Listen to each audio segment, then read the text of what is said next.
ఇప్పుడు ఈ కృత్తికలు 6 పిల్లాడికి 6 ముఖాలతో ఉన్నవాడికి 6 పాలిచ్చారు. వాడు పాలు తాగాడు.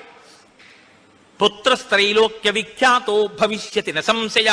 కార్తికేయుడని మేం పిలవడం కాదు, 3 లోకాల్లో పిలుస్తారు ఈ పిల్లాన్ని. సరేనా అన్నారు దేవతలు. అప్పుడు వాళ్ళు పాలిచ్చారు. కాబట్టి కార్తికేయుడు అగ్నిలో శివవీర్యం చాలా కాలం నిలవ ఉంచబడి అగ్నిహోత్రుడు గంగలో ప్రవేశపెట్టాడు కాబట్టి పావకి. శరవణములు అంటే రెల్లు దుబ్బుల్లోంచి పుట్టాడు కాబట్టి శరవణ భవ. ఎప్పుడు శుద్ధమైనటువంటి బ్రహ్మణ్య జ్ఞానంతో ఉంటాడు కాబట్టి సుబ్రహ్మణ్యం. తల్లి కడుపులోంచి స్ఖలనమై పుట్టాడు కాబట్టి స్కందుడు. ఆయన ఉత్పత్తి చేతనే ఇన్ని పేర్లతో వచ్చాడు. ఏమంటే మీరు ఇంత గొప్పగా ఏదో పాపం నోరు కొట్టుకు చెప్పారు, కానీ మాకు అసలు అనుమానం మాత్రం అలా ఉండిపోయింది. మీరు మంగళం చెప్దాం అనుకుంటున్నారేమో. అలా అనత్సా దేవతలు.